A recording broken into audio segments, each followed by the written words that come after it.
资本主义国家遇到危机的时候，往往会选择对外转移矛盾。如果能够成功的把矛盾转移出去，那或许还可以苟延残喘一阵子。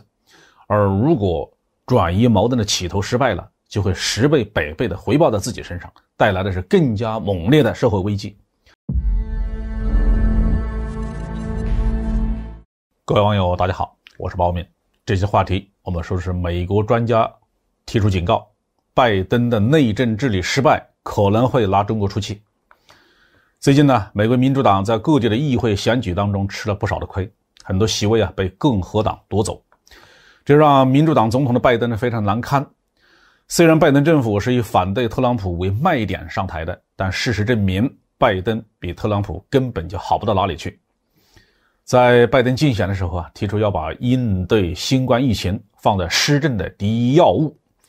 但是拜登执政10个多月以来，美国的新冠疫情死亡人数又增加了20多万，疫苗的接种率虽然达到了 50% 以上，但是有相当一部分美国人拒绝接种，大概数量有7000万之多。这些人有很多是特朗普的死忠粉，无论拜登说什么，他们都会反着来。他们不相信疫苗可以阻止疫情，挽救生命，这就对疫苗注射进度造成了严重的影响。疫情的反复自然是难以避免的。拜登政府的另外一个施政要点是经济重建，很大程度上是纠正特朗普政府的错误做法。经过将近11个月的纠正，美国的经济走上正轨了吗？完全没有。不但经济没有复苏，美国的物流业又出现了巨大的问题。美国港口出现了严重的堵船堵车的现象，相当多的社区超市货源严重不足。美国国会刚刚通过了拜登政府提出的1万多亿美元的经济重建计划。1万多亿美元当然是一笔巨款了，但是考虑到美国基础设施的欠账程度和资金的使用效益，真正的流到道路、桥梁、港口、机场和科学研究这些基础领域的投资也成了涓涓细流了。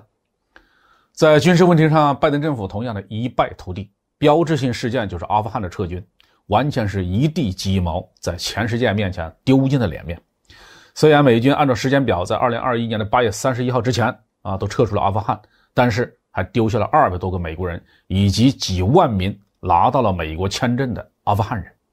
不但如此，美国一手扶植的阿富汗政府军是望风崩溃，在极短时间内把阿富汗全境丢给了塔利班。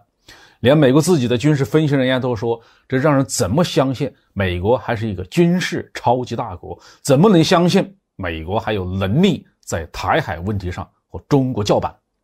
在外交问题上，拜登继续奉行反华政策。或许拜登唯一称得上的成就，就是和英国、澳大利亚一起建了一个阿库斯联盟。这个英语国家核心反华联盟做的第一件事就是让澳大利亚撕毁与法国早就达成的潜艇建造合同，而让美国和英国取而代之。这件事被英美方面吹嘘为外交上的一大成绩，但其实是一次输得不能再输的大败笔。等于阿库斯联盟直截了当地告诉了欧洲人，他们不在美国的信任清单之中。法国为此甚至一度召回了驻美国的大使。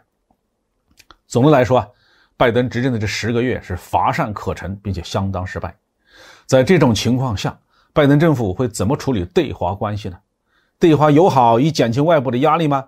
恰恰相反，许多美国的政治学者分析，拜登可能会采取更加激烈的反华政策，他要把美国面临的种种问题的罪责都推到中国身上，以便掩饰自己治理无能的现实。那么拜登政府这样的政策选择能不能奏效呢？我认为他只会输得比前10个月更惨。资本主义国家遇到危机的时候，往往会选择对外转移矛盾。如果能够成功的把矛盾转移出去，那或许还可以苟延残喘一阵子。而如果转移矛盾的企图失败了，就会10倍、100倍的回报到自己身上，带来的是更加猛烈的社会危机。显然，美国想把矛盾转移到中国身上的企图，已经从失败走向失败好几回了。和中国打仗的最后一步拜登政府估计是无论如何也不敢迈出去。因此，我们一方面要做好准备，迎接更加蛮横而猛烈的美国的反华攻势，另一方面还是要稳住自身，在这个风雨飘摇的世界上继续保持稳定发展，如此才能彻底的挫败拜登政府的反华阴谋。